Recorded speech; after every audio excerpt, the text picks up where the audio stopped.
perkenalkan, saya Ida Fitriani dengan NIM 4241210017 dari kelas PSKM 24A.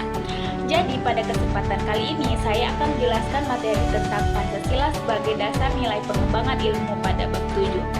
Apa sih pentingnya Pancasila sebagai dasar nilai pengembangan ilmu itu?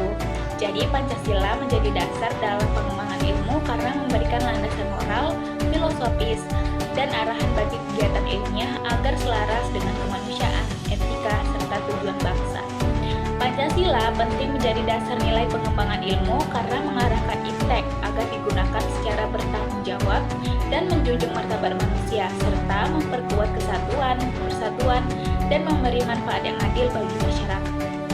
Ilmu dalam historis bermula dari upaya manusia kuno memahami alam melalui pengalaman, tradisi, dan kepercayaannya, kemudian berkembang ke pemikiran rasional pada peradaban Yunani. Ilmu mulai berkembang pesat pada masa revolusi ilmiah melalui penggunaan observasi, eksperimen, dan metode ilmiah yang membentuk dasar ilmu modern saat ini. Pengertian ilmu ini dapat menjadi 3 bagian. Yang pertama, scientific knowledge. Apa sih itu scientific knowledge?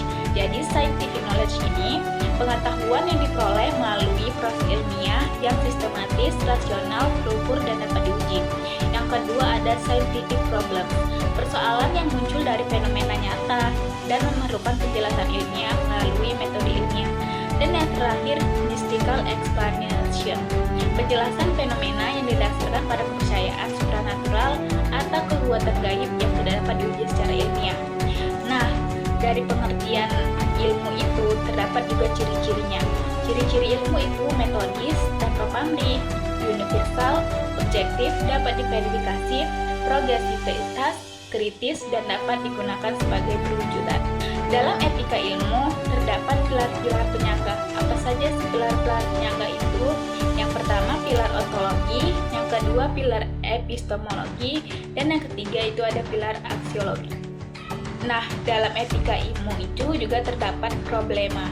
Perkembangan ilmu dan teknologi dapat menimbulkan persoalan etis ketika pemanfaatannya mengabaikan nilai moral dan kemanusiaan. Masalah etika muncul dalam bentuk penyalahgunaan teknologi, ketidakadilan dalam distribusi manfaat iptek, serta dampak negatif terhadap manusia dan lingkungan. Etika perlu agar ilmu digunakan secara bertanggung jawab, manusiawi, dan selaras dengan nilai-nilai kebijakan. Nah, Pancasila sebagai dasar nilai dalam strategi pengembangan ilmu dan teknologi. Jadi, Pancasila ini menjadi landasan nilai yang mengarahkan pengembangan ilmu agar berjalan secara moral, humanis, adil, dan berpihak pada kepentingan bangsa, sehingga ilmu digunakan secara bertanggung jawab. Pancasila penting sebagai dasar pengembangan ilmu karena memberikan pedoman moral dan etis agar ilmu tidak disalahgunakan. Nah, sila-sila Pancasila sebagai sumber nilai kerangka berpikir serta asas moralitas bagi pembangunan ilmu pengetahuan dan teknologi itu apa aja sih? Pada sila ketuhanan yang pertama, dasar moral agar iptek dikembangkan dan digunakan secara etis serta tidak merugikan kemanusiaan. Pada sila kemanusiaan, pedoman bahwa setiap kegiatan penelitian wajib menghormati martabat, hak, dan nilai kemanusiaan. Pada sila persatuan, mengarahkan pengembangan iptek untuk memperkuat integrasi bangsa, bukan menimbulkan perpecahan. Pada sila keempat, kerakyatan, pemanfaatan iptek harus berpihak pada kepentingan rakyat melalui keputusan yang bijaksana dan bertanggung jawab. Dan pada sila kelima, keadilan sosial, menegaskan bahwa hasil pembangunan ilmu dan teknologi harus memberi manfaat yang adil dan merata. Esensi Pancasila sebagai dasar nilai pengembangan ilmu pada sila pertama, yaitu ilmu dikembangkan dengan landasan moral dan etika. Pada sila kedua, penelitian harus menghormati martabat manusia.